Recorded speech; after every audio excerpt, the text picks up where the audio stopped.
Hey guys, this is the second vehicle update for the Bone Tactical Land Cruiser build that we've been working on. I'm gonna go ahead and show you guys a little bit of this truck here. As you can see, this is the Land Cruiser we've been working on.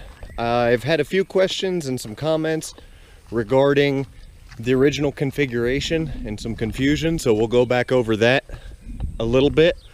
And I'll also go through today. This is the first video we're putting up of actual work we've done. Second video we've put up actually doing a walk around of the truck, and it's gonna be the first video highlighting any kind of work. The first video we put was just the stock configuration, and now we've added bumpers and we've started the subframe for the bed and for the roof rack roll cage, and we'll go ahead and talk about all that. So to start, this is the most off-road capable vehicle that you can get in a pickup truck configuration in the world. It's got straight axles, live axles, whatever you want to call them. They're basically a Ford 9-inch, but they're the Toyota equivalent. For you that don't know what the Toyota equivalent of the Ford 9-inch is, this is it right here. For those of you that don't know what a Ford 9-inch or what a Toyota Land Cruiser axle is, that's it. Very big, very beefy axle. Okay. It's got lockers front and rear from factory. Pretty incredible. Not many factory vehicles have them anymore. Right here, lockers front and rear. It's got rear. It's got a low range. All right, obviously the Bone Breaker self-defense keychain, one of the most important things you can put on your key ring.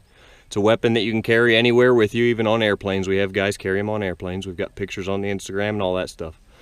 Remember, the most dangerous weapon is the weapon you have. Okay? A little bit of a promo here real quick. Shameless plug. That's what it does right there. Turns any fist into a weapon. All right? That's the aluminum version. Super nice, little expensive. The steel version's cheaper. All right, low range, four-wheel drive. It gets very low, okay? Very low range four-wheel drive. It'll just crawl. You can walk next to it. All right, like I said, front and rear, straight axles. There's two downsides to buying one of these vehicles stock. One of them is the tires. As you can see, they're street tires. But this vehicle is so capable. The wheelbase is so short, and just everything is built right. The weight is done properly. It just, in four-wheel drive, it just goes places where no other vehicle will. Once you swap out the tires, which we're gonna do here soon, when we figure out what rims we wanna get, we're gonna do some 35-inch tires like we do on all of our vehicles, as you can see over here, like those Trail Readies on the Titan 35s. But 35-inch mud tires, that's what we run on our Expedition vehicles. But the other downside that is not an easy fix is the leaf springs there are under the axle, and it leaves very little ground clearance, as you can see. Surprisingly, it does incredible off-road. Doesn't look like it would at all, but it does. That's not an easy fix. You could do a spring over, but that raises it about 6 inches, which we don't want to do because we're not doing a designated off-road vehicle. We're doing an Overland Expedition vehicle. So, that being said, we're just going to put some bigger tires, give it a little more clearance, and the upside to that is that you can get just a huge amount of weight on here. We put a video up a little while ago. We had 1,700 pounds of coffee on here, and let me think, 1,700 pounds of coffee and like 5 people at one point in time. It just completely loaded and rolling through the mountains of Guatemala. Just unbelievable workhorse of a truck, and really killed it.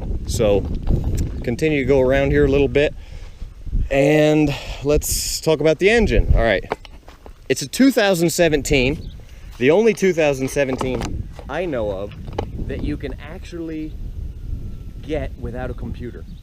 Basically, for you preppers out there, it's EMP proof. For guys like me who just really want reliability, it's incredibly reliable. There's no computer to go out on you. There's no sensors to go bad. There's no, it's doesn't even have ABS brakes. Okay, it's just gonna run. It's gonna run forever. These engines, 6-cylinder inline diesel. It is a diesel. A lot of people are like, oh, it can't be a 6-cylinder diesel. It's a 6-cylinder diesel. Obviously, you can tell by looking at it. They run forever. They're known for absolutely running forever. One thing it'll never be is fast. It'll never be fast, but it'll run forever. I'll take that any day. The Titan is fast. It's got race car problems. As you can read on our build site, it's had a few issues. We fix them as we go, and it's an awesome truck. It's super fun to drive, but it's not something, you know, I've broke down in areas in this truck, some of the most dangerous areas in the world, and it's been fun. But I kind of, one of the reasons I bought this vehicle was to, you know, have some just unbelievable reliability. So now that we've pretty much discussed everything about stock configuration, let's talk about what we've done. This bed here. All right, first off, we extended the chassis itself about 300 millimeters, okay?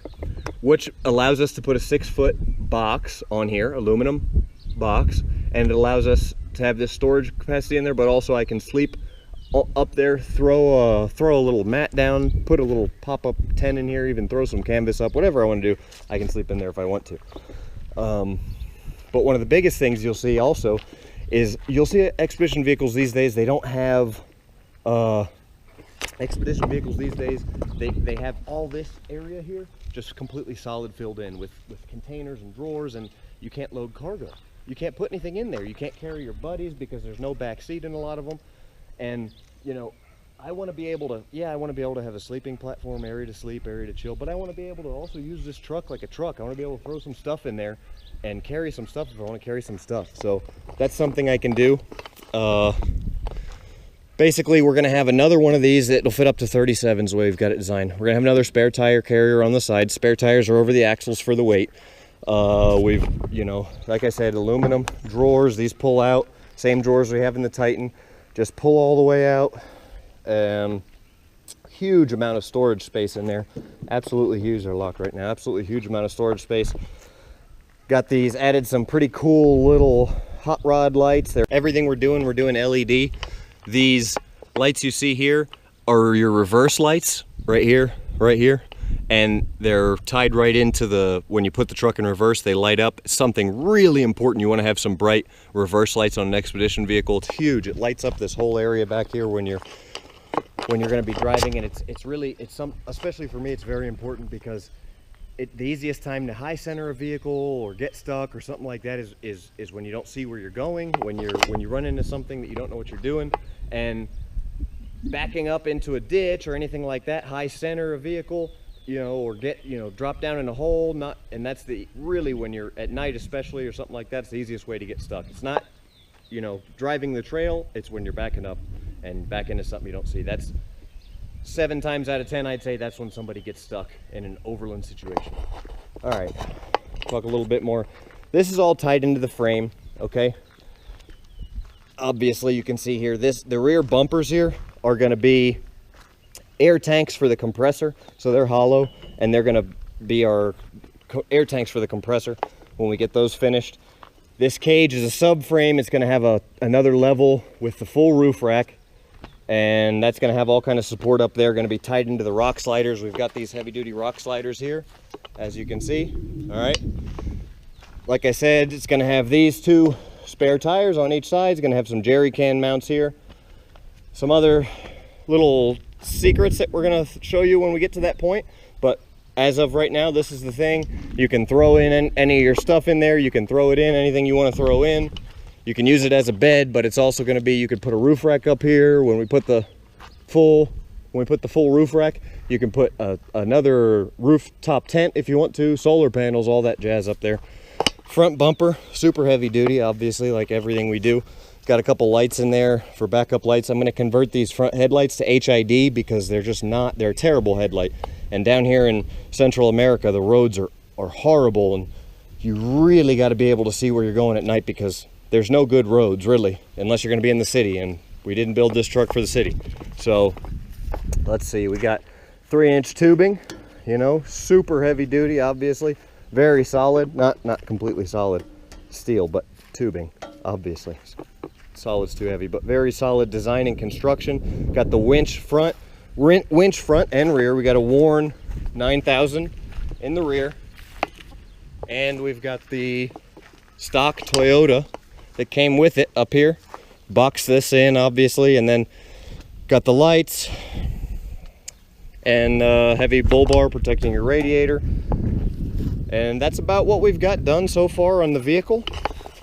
All right, if you've got any questions or comments, go ahead and you know, feel free to ask. Let me know what your questions and comments are. If you liked the video, let me know. If you didn't like the video, let me know. And please just feel free to subscribe or give me some feedback. I'm making these videos for you guys. Thanks. Bo now.